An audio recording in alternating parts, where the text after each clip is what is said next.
Well, I'm Dan. I'm with Cloudinary, and earlier we put out a slide, and it was $25 off a $200 ticket, and I thought that's just not right for this group. So $29 for the registration tonight. SF HTML5 is the code. You need to do it by 10 p.m. I'm kind of pressuring you, sorry. So let's talk about server timing and what the heck is it? There's a new standard, W3C standard that's coming out, and it's about server timing. And what does that mean? It means making websites accountable, kind of important, making them accountable.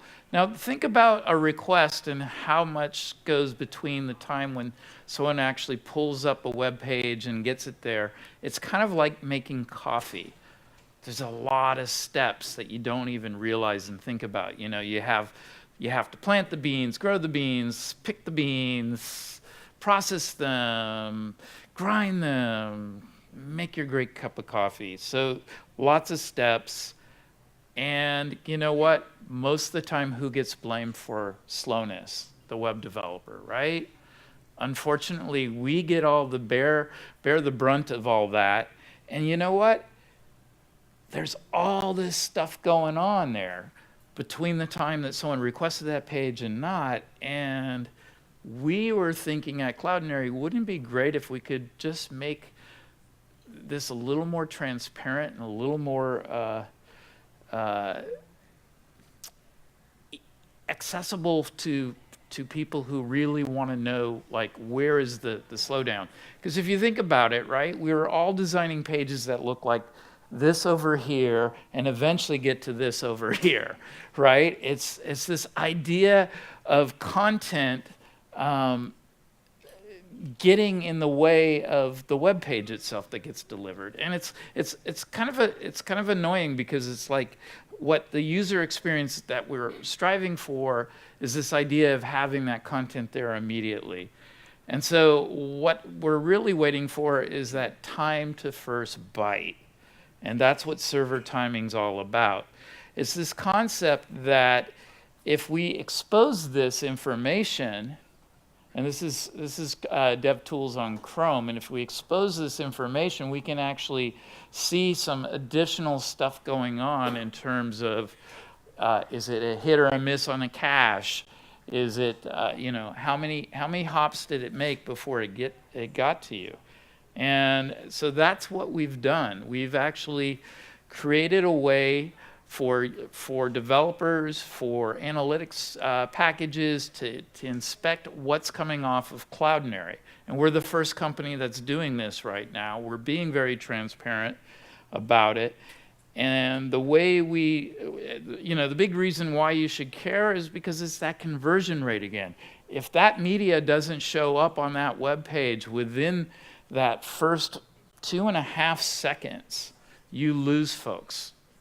And that is such a big deal. So when you're analyzing your web pages to figure out what's going on and what's making it work and what's failing, having that additional information to know how many times was the asset coming from the cache as expected, or did the cache drop it and go on to the next place? So that's what that's about. So to do that today, you need to just simply add in your call on your browser, Pragma Server Timing. And let me escape for a moment, and just a super, super quick demo of that. So we've got this funny guy, right? He's our wizard clapping here. And if you look here, let me reload him real quick.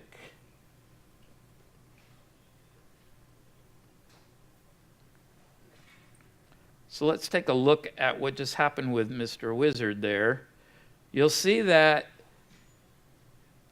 our server timing, this extra little bit of meta, is now coming from Cloudinary servers, and that's because I simply added again the request header server timing, Pragma server timing, and now I get that extra information in the Chrome tools, and you can see it's hit both Akamai once, twice, and then finally gets through. And so at this point, like, it's not even hit Cloudinary servers whatsoever because this particular image was in the cache. If I do a, let's see if I can, I want to do a hard reload, an empty cache and a hard reload, and now we should see a little extra, a live demo. There you go.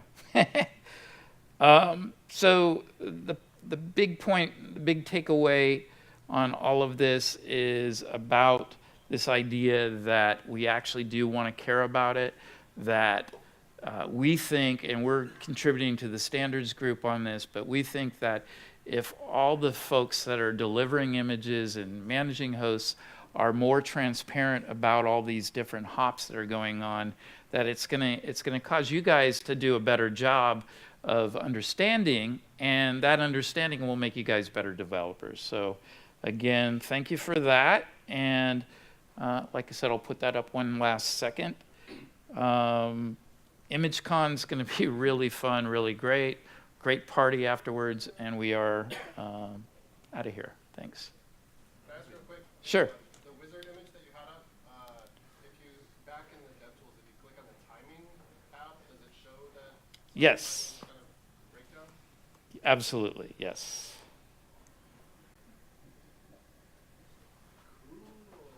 Is that pretty or what? And you get the various bits, and the way that it was, Colin Bendel, our from our office's CTO at Cloudinary, gave me the big rundown on this like this week. I will say this is very new because we just released it, and he was just saying, like, if you start doing the math and adding up all these timings, you're going to find there's these black holes of 20 milliseconds here, 40 milliseconds there.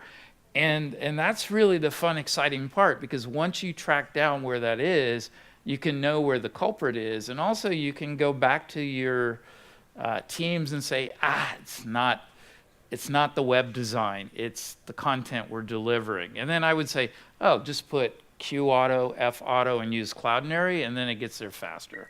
That's another discussion altogether. Great to be here. Thanks again, and hopefully you guys can come to ImageCon. Thanks.